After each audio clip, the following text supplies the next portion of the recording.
Socialist unity centre of India communist की मुरादाबाद जिला इकाई द्वारा आज 21 जनवरी सन 2024 को मुरादाबाद के अंबेडकर पार्क में विश्व सर्वहारा के महान नेता व रूस में समाजवादी क्रांति के शिल्पकार लेनिन की मृत्यु शत वार्षिकी दिवस मृत्यु 21 जनवरी 1924 पर एक स्मृति सभा का आयोजन किया गया।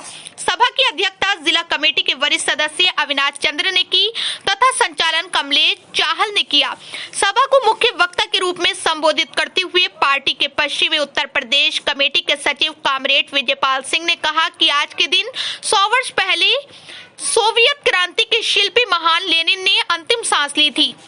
आज भी जो लोग इस सड़े गले पूंजीवादी साम्राज्यवादी समाज में बदलाव लाना चाहते हैं, वो महान लेनिन व उनके क्रांतिकारी जीवन व शिक्षाओं को आत्मसात कर रहे हैं।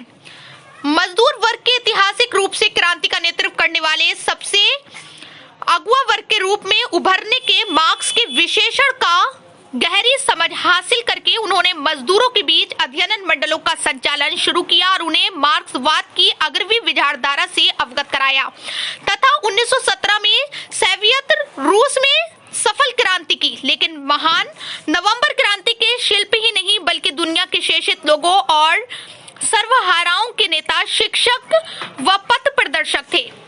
इसलिए ही दुनिया उन्हें याद कर रही है।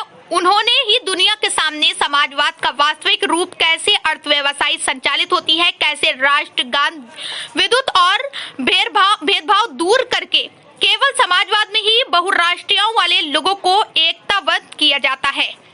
सभा को इस्लाम अली, रंजन नंदा, हरकिशोर सिंह, मोहम्मद गौरी, रूबी खान, दिनेश, रमेश्वरी, नसीम वारसी, अनुजा राजपूत आदि ने संबोधित किया। इनका क्या ढोंग है, ये सिर्फ दिखा रहे हैं, ढोंग रचा रहे हैं। बस हम जनता की साथ में है, मजदूर गरीब के साथ में। ये आपने जो है धर्म को लेके अपना राजनीति बना रहे हैं। प्रतिभा के धनी थे, बहुत ही माने उनकी जो बुद्धि थी वो बहुत ही कुशाग्र बुद्धि के थे। उनकी जो तर्क क्षमता थी वो बहुत ही जबरदस्त थी और उन्होंने जब ये काम शुरू किया तो 1894 में ही उनको गिरफ्तार करके साइबेरिया में निर्वासित कर दिया गया।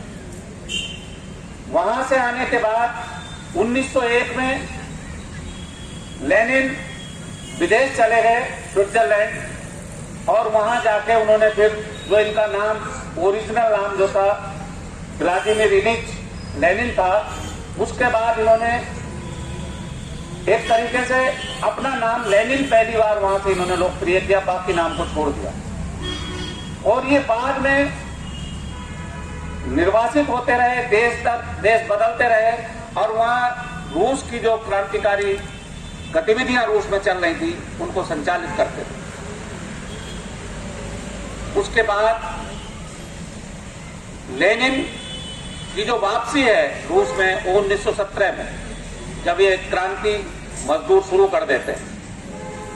उससे पहले 1905 की एक घटना, 22 जनवरी 1905 की एक घटना बहुत महत्वपूर्ण है। जब एक संडे को 22 जनवरी 1905 को मजदूरों ने एक शांतिपूर्ण प्रदर्शन करके, जिसमें लाखों मजदूर शामिल हुए थे और जार के पास अपना मांग पत्र लेकर गए थे। वो जार ने जो उन पर गोली चलाई थी उसमें लाखों मजदूर माने हजारों मजदूर उसमें मारे गए थे, जिसको ब्लडी संडे के नाम से जाना जाता है। उसके बाद लेनिन ने उसको लेख लिखा, लोगों को संगठित किया और चलते चलते जो वहां का मजदूर आंदोलन, तमाम सारे भटकाओं का शिकार वहां भी था। ये पूरी दुनिया में मार्क्सवाद को लेके जो अलग अलग राय मशवरा लोग रखते हैं वो रूस में भी था, लेकिन सभी किस्म के भटकाओं का जवाब देते हुए और एक संयुक्त आंदोलन खड़ा करते हुए 1917 में नवंबर में, पहले फरवरी में और फिर नवंबर में वहां क्रांति को अंजाम दिया, समाजवादी क्रांति को। और उसके बाद सारी दुनिया इस बात की गवाह है कि किस तरीके से लेनिन के नेतृत्व में मजदूर वर्ग ने किसानों के साथ मिलकर रूस में जो चमत्कार किया, वो पूरी दुनिया उसको देखकर हतप्रभ रह गई। मजदूरों के लिए पहली बार दुनिया में जो तमाम सारी चीज आज हम देखते हैं, पेंशन है, छुट्टी है, जो भी कुछ है, 8 घंटे का काम है, ये दुनिया में पहली बार रूस में किया।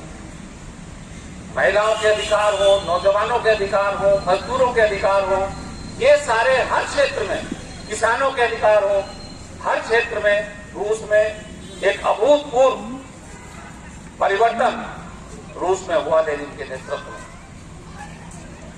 और उसके बाद जो उनके सुयोग्य छात्र निश्चय स्टालिन के नेतृत्व में रूस भारत की धरती पर हम उन्हें श्रद्धांजलि दे रहे हैं, जबकि हमें हमारे 2-3 पीढ़ी पहले जो हमारे पूर्वज हैं, हमें उनका भी नाम याद नहीं है। क्यों? क्योंकि हम जानते हैं कि लेनिन ने पहली बार ये दुनिया को दिखाया कि जो इस दुनिया में किसान है, जो दुनिया को अन्न की सप्लाई करता है, उसके लिए अनाज पैदा करता है, वो चीज पैदा करता है और पूरी दुनिया को वो देता है, जिसे हम अन्नदाता कहते हैं। और दूसरी दुनिया की सबसे बड़ी ताकत ये मजदूर है, जो इस दुनिया के निर्माण में उसका योगदान है। मैंने जो कपड़े पहने हैं, ये मेरे अपने बुने हुए नहीं है। ये हमारे पीछे जो जिला अस्पताल दिख रहा है, ये किसी अडानी अंबानी ने नहीं बनाया है। ये जो हम जिस इसमें खड़े हुए हैं, इसका निर्माण मजदूरों ने किया है। हम जिस अदालत में न्याय लेने जाते हैं, उसे मजदूर बनाता है। हम जो साबुन इस्तेमाल करते हैं, वह मजदूर बनाता है। वो कोई अडानी अंबानी नहीं बनाता है, वो कोई नेता नहीं बनाता है। ये सारा जो निर्माण है, वो दुनिया का सारा निर्माण, चाहे वो पुल हो, चाहे वो हवाई जहाज हो, चाहे वो नहर हो, चाहे वो अस्पताल हो, चाहे वो स्कूल हो, चाहे वो कॉलेज हो, चाहे विश्वविद्यालय हो, हर निर्माण मजदूर करता है। हम हर चीज को इस्तेमाल करते हैं, उसका निर्माण मजदूर करता है। और हम हर अनाज जो खाते हैं, उसे किसान पैदा करता है। और दुनिया में ये दो ताकतें हैं। दुनिया में कहीं भी इनकी सरकार नहीं है। दुनिया में हर जगह जो सरकारें हैं, वो वहां के पूंजीपतियों की हैं। भारत में जैसे टाटा अंबानी की है, अडानी अंबानी की सरकारें हैं, जो पर्दे के पीछे से पैसा देकर पार्टियां खड़ी करते हैं, चुनाव जितवाते हैं अपने प्रचार से, और पार्लियामेंट में अपने लिए कानून बनवाते हैं, और फिर वो देश बर्दाश्त करते हैं। वो सब पर्दे के पीछे होता है। और किसान जो अन्नदाता है, वो फांसी लगाकर मर जाता है। ये जो तमाम समस्याएं हैं देश में, नौजवानों को रोजगार नहीं है। क्यों नहीं है?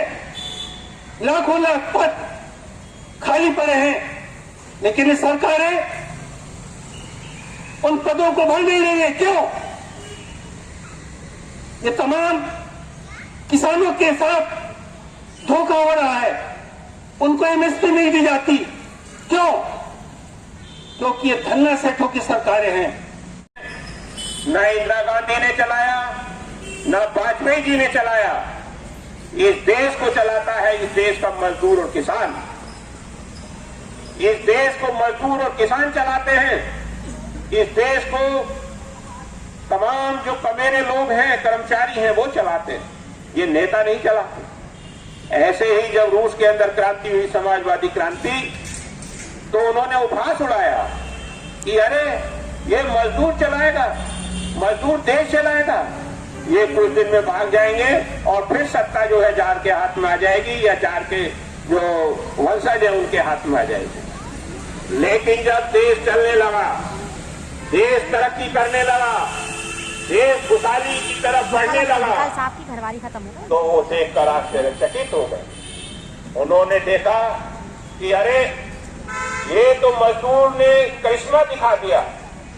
लेनिन के नेतृत्व में जिस रूस जो बहुत पिछड़ा देश था, उसने उन्नति की छलांगे लगानी शुरू कर दी।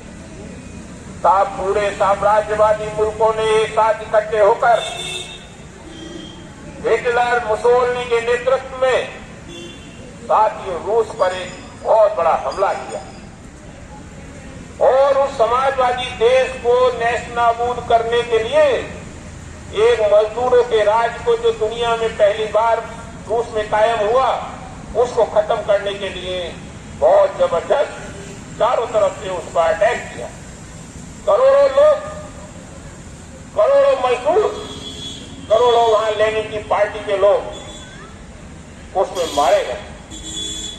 लेकिन साथियों, हिटलर जैसी ताकत, मुसोलिनी जैसी ताकत, हिटलर जैसे तानाशाही शासक को जो पूरी दुनिया में अपना झंडा फहराना चाहता था,